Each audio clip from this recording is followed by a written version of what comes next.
Lambert, vous avez coécrit avec Laurent Daniel le livre « Les 12 travaux d'Hercule du nouveau président » paru dans la collection Questions contemporaines. Donc quels sont ces 12 travaux d'Hercule? Eh bien, ces 12 travaux d'Hercule, ce sont les grands problèmes de la France actuelle. Il y a le commerce extérieur, qui est le problème numéro 1, la dette publique, problème numéro 2, égalité. Il y a le logement, il y a l'industrie, il y a la santé, l'enseignement supérieur et beaucoup d'autres problèmes, les transports, l'énergie, qui chacun représentent des chantiers considérables que la France doit prendre à bras-le-corps pour se redresser. Qu'est-ce qui vous a donné envie d'écrire ce livre? Eh bien, en 2004, le gouvernement précédent avait confié un rapport à M. Camdessus, ancien gouverneur du Fonds monétaire international de la Banque de France, et ce rapport s'appelait Le Sursaut. Ça m'a donné l'idée de proposer à l'association des anciens d'école polytechnique de créer un groupe appelé X Sursaut, qui maintenant a plus de 400 membres, X et non X. Et ce groupe fait chaque année un colloque. En décembre dernier, nous avons eu un colloque sur le thème du déficit public et du déficit extérieur, dont nous avons tiré des extraits sous forme de ce livre collectif. Donc dans ce livre, vous abordez les problèmes et c'est destiné à un large public, c'est ça? Absolument, c'est destiné à un large public car les problèmes économiques sont malheureusement mal connus en France et même méconnus. On fait beaucoup de bêtises en croyant savoir ce qu'il faut faire, alors qu'en économie, il y a souvent des effets pervers qui font que on croit aller dans la bonne direction et on fait l'inverse. Donc ce livre est orienté vers la recherche d'une réduction rapide du déficit public. Quelles sont les pistes? Eh bien, les pistes de réduction du déficit public et du déficit extérieur, les pistes consistent à améliorer la productivité de l'entreprise France, principalement. Nous sommes une nation, et une nation comme un ménage doit équilibrer ses comptes. La France emprunte chaque année des sommes considérables, chaque jour 500 millions d'euros à l'étranger pour financer ses dépenses courantes de santé, d'enseignement, et ceci ne peut pas durer car les étrangers un jour penseront que la France, comme la Grèce, l'Espagne ou l'Italie, ne peut pas continuer à s'endetter comme ça pour couvrir les dépenses courantes.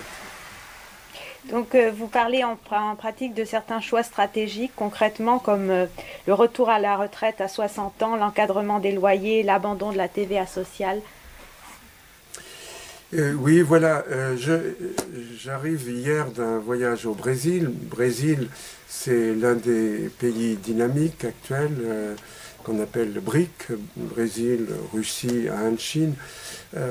Et dans l'avion de retour, Rio-Paris, je me disais, mais il y a quelque temps, le Rio-Paris a coulé parce que le pilote, croyant bien faire dans un orage, a tiré le manche, alors qu'il fallait le pousser pour redresser la situation. Eh bien, ce que nous faisons, c'est cela. Nous faisons l'inverse de ce qu'il faudrait faire. Il faudrait travailler plus. La retraite à 62 ans était une mini-réforme que Sarkozy avait réalisée avec peine. Descendre à 60 ans est une anti-réforme, alors que la plupart des autres pays d'Europe ou ailleurs ont des retraites à 65 ou 67 ans. Nous ne travaillons pas assez et donc nous ne produisons pas assez, nos prix de revient sont trop élevés et c'est la raison pour laquelle nos exportations diminuent et nos importations augmentent. Donc dans ce livre, vous proposez des solutions pratiques. C'est comme un manuel aussi, il y a un glossaire et chaque chapitre est orienté vers un problème? Oui, absolument. chaque chapitre examine ce qu'il faudrait faire pour redresser la situation. Je prendrai par exemple le cas de l'énergie, qui est un cas type où nous faisons l'inverse de ce que nous devrions faire. La France a des atouts importants dans le domaine de l'énergie. Nous sommes l'un des premiers en matière d'électricité nucléaire et nous avons décidé de fermer une de nos centrales nucléaires, alors que l'autorité de sûreté nucléaire vient de dire qu'elle pouvait durer 40 ans de plus. Pourquoi fermer une usine qui marche bien, alors que nous avons un ministre du redressement productif qui s'insurge contre les entreprises qui ferment des usines et qui essayent de trouver des repreneurs?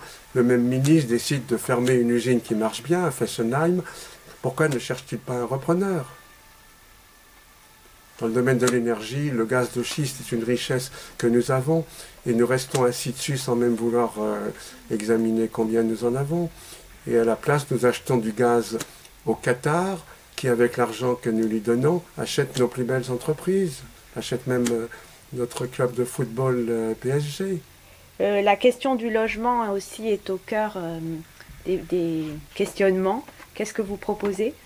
Bien, le logement est un secteur où les dépenses publiques sont énormes et les résultats sont très faibles. Nous dépensons 40 milliards par an en aide au logement, et malgré tout, la France est un pays où il y a encore énormément de mal logés. Et depuis la guerre de 14, il y a une politique de protection des locataires qui a des effets pervers comme beaucoup de politiques de ce genre. L'enfer est pavé de bonnes intentions. En décidant d'encadrer les loyers, Madame Duflot croit bien faire. Elle décourage les investisseurs et donc elle s'oblige à construire de plus en plus de logements sociaux parce que les investisseurs privés ne veulent plus investir dans la pierre.